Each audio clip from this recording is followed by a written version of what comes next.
काम, क्रोध, मद, मत्सर, इन सबको आपने पैदा नहीं किया। यह प्रकृति प्रदत्त है।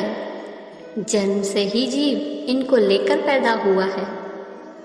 महत्वपूर्ण ये है कि इनको नियंत्रित करने वाला, हाँकने वाला, निर्देशित करने वाला अगर सही है तो जो चीज़ कल विनाश कर रही थी आज वो विकास और कल्याण भी कर सकती है। बात ये नहीं है कि जिंदगी में कुछ पाने के लिए तेज दौड़ा जाए, बल्कि ये है कि हम सही मार्ग पर चले और चलने वाला होश में भी हो।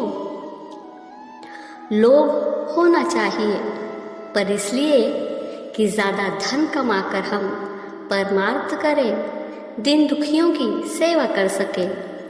क्रोध हो पर दूसरों पर नहीं, स्वयं की दुष्ट प्रवृत्तियों पर, स्वयं के गलत आचरण पर। प्रतिस्पर्धा हो सत्कर्म करने की, मोह हो भगवान की कथा से, संतों से, वैष्णवों से। विवेक से लोभ, क्रोध और मोह को शासित करोगे तो ये वासना नहीं उपासना तक पहुंचा देंगे। अशक्ति का अभाव ही मुक्ति है। दुख का कारण हमारी अनंत इच्छाएं हैं। जब इच्छाएं पूरी नहीं होती है तो हम दुखी हो जाते हैं। इच्छाओं को कम करने का प्रयास करना चाहिए। कई बार कुछ ऐसी घटना घटित होती है जीवन में, तब मनुष्य निष्क्रिय बन जाता है। इसलिए कर्म संसार में सर्वदा कर्मशील बने रहें। कर्म से फल, संतोष और सफलता मिलती है। कर्म से शारीरिक और मानसिक श्रम का योग होता है। यह योग हमारी आंतरिक शक्ति को सदैव जागृत रखता है।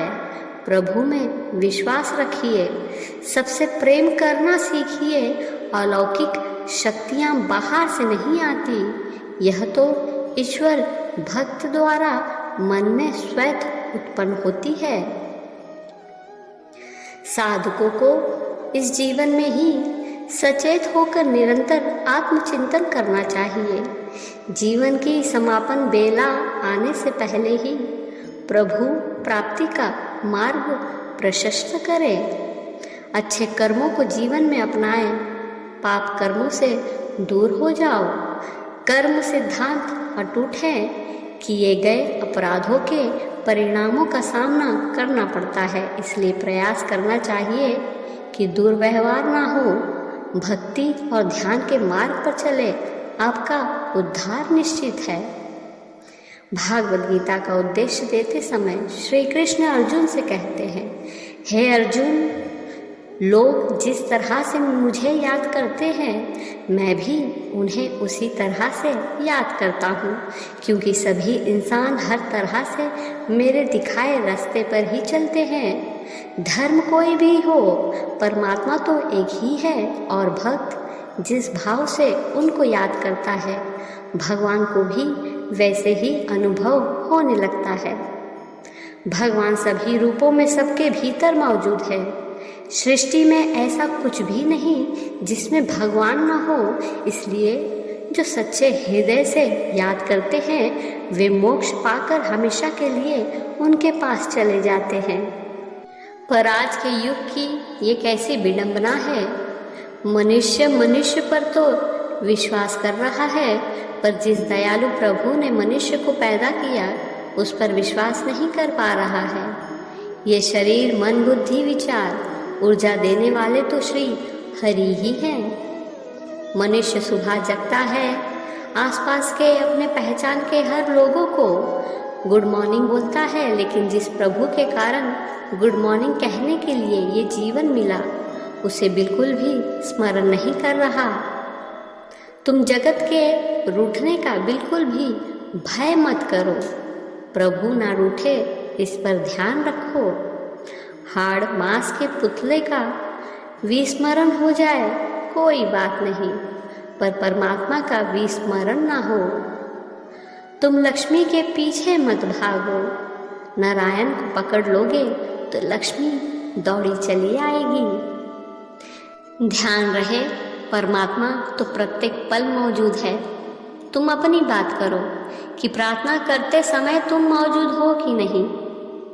प्रार्थना सच्ची और दिल से होती है तो प्रभु खंबे से भी प्रकट हो जाते हैं।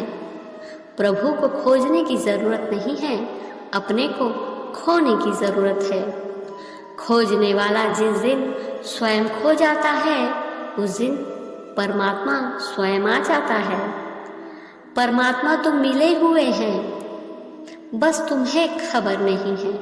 वो तो नित्य है, कण कण में है, पर अज्ञान के कारण तुम्हें दूरी प्रतीत होती है। भगवान कृष्ण ने अर्जुन को कुछ दिया नहीं था, केवल स्मरण कराया था। प्राप्त को क्या प्राप्त करना, संतों के चरणों में बैठकर प्रेम और भक्ति प्राप्त करके आनंद लेना है बस।